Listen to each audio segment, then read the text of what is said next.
আসসালামু আলাইকুম। কেমন আছেন সবাই? বেসিক্যালি আমি দেশের বাইরে আছি। এখানে একটা রেস্টুরেন্টে কাজ করি। ৮ ঘন্টা ডিউটি করার পর আমি সবসময় চেষ্টা করি যে একটু ঘুরে বেড়ানোর। তো সেই হিসেবে ডিউটি শেষ করে বিয়াজু মলে আসলাম ঘুরতে।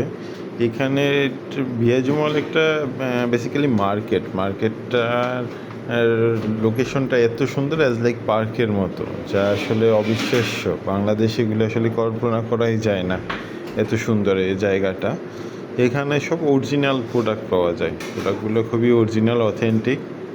যদিও প্রাইসও সেরকম অথেন্টিকই, দাম অনেক ভালো, যেটা আমাদের জন্য অনেকটা কষ্টসাধ্য। তারপরেও মানুষ কিনছে। আর বেসিক্যালি এখানে ইউরোপিয়ান মানুষজনই বেশি আসে, কাতারি মোস্টলি কম আসে, বাট ইউরোপিয়ানই বেশি। তো খুবই সুন্দর একটা জায়গা। তো আমি কাজ শেষ করে আসলাম ঘুরতে। যদিও একাই আসছিলে, ছবি তোলার মতো মানুষ পাচ্ছিলাম না যে কে তুলে দিবে। তো মাঝে মাঝে ইউরোপিয়ান বা কাতারি যাদেরই পাচ্ছিলাম তাদের দিয়ে ছবি তুলাচ্ছিলাম বা ভিডিও নিজে নিজে করতেছিলাম। অসাধারণ একটা জায়গা। কেউ যদি এই কাতারে আসে আর এই জায়গাটা যদি সে না আসে, তাহলে মিস করবে যে আসলে আমি এই আসলাম এত টাকা খরচ করে ঘুরতে, বাট জায়গাটা দেখলাম না। এখানের প্রত্যেকটা কারুকার্য এত সুন্দর, যা আসলে ভাষায় বোঝানোর মতো না। তো আমি চেষ্টা করি আর কি, প্রতিদিনই চেষ্টা করি বা একদিন পর একদিন চেষ্টা করি কোথাও না কোথাও ঘুরতে যাওয়ার। তো তারই ধারাবাহিকভাবে এই জায়গায় গেলাম। তো কেয়ার করার চেষ্টা করি আসলে, জীবনটাকে এনজয় করার। কেন আমার লাইফে টাকা থাকতে পারে, যদি আমি আমার মানসিকভাবে সুস্থ না থাকি, না ঘুরি, তাহলে সে টাকা থাইকা লাভ কী? আর লাইফে একটা জিনিস হচ্ছে নিজের সিদ্ধান্ত নিজে নিতে হয়। যেমন আমি একটা কোম্পানিতে চাকরি করতাম, খুব ভালো টাকা বেতন পাইতাম। মনে হচ্ছিলো যে লাইফটা সেট করার জন্য ইউরোপে ঢোকা দরকার। তো ইউরোপে ঢুকতে হলে তো বাংলাদেশ থেকে খুব টাফ বিষয়। তো সেই হিসাবে কাতারে আসলাম। কাতার থেকে 3 মাস সময় লাগে। এখান থেকে প্রসেসিং করবে ইনশাল্লাহ, আল্লাহ যদি চায়। রিসেন্ট শুরু করবো প্রসেসিংটা। তো এখানে আসার আগেই অনেকেই আমাকে না করছিল এই মিডল ইস্টে না যাইতে। তো মিডল ইস্টে অনেকেই পছন্দ করে না, অনেকেই করে, বিশেষ করে আত্মীয়স্বজন। আপনি যদি কখনো নিজে একটা সিদ্ধান্ত নিতে যাবেন, অ্যাজ লাইক ধরেন আপনি ব্যবসা করবেন, ব্যবসা করতে চাইলে তখন আপনি পরিবারের আত্মীয়স্বজনের কাছে জিজ্ঞেস করেন যে আমি ব্যবসা করতে চাচ্ছি, করব?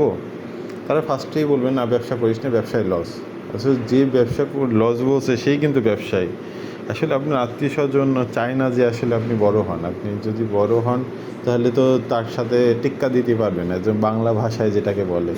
আপনার আত্মীয়স্বজন চায় না যে আপনি তার সাথে টেক্কা দেন। সেমভাবে আপনি দেশের বাইরে থাকলেও, যে মানুষ দেশের বাইরে আছে সেও চায় না আপনি দেশের বাইরে আসেন।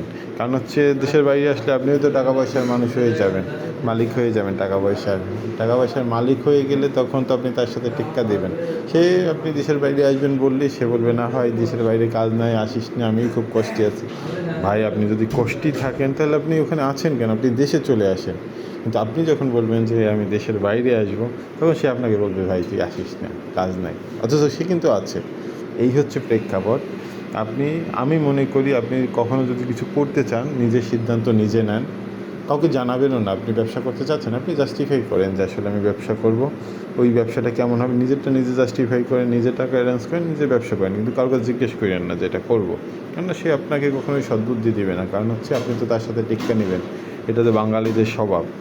তো এই জন্য সেমভাবে দেশের বাইরে আসতে চাইলেও নিজের সিদ্ধান্ত নিজে নেন যে আসলে কোন দেশে আসবেন, কী করবেন না করবেন। নিজের সিদ্ধান্ত নেন, নিজে কাজ করেন, দেখবেন ভালো হবে।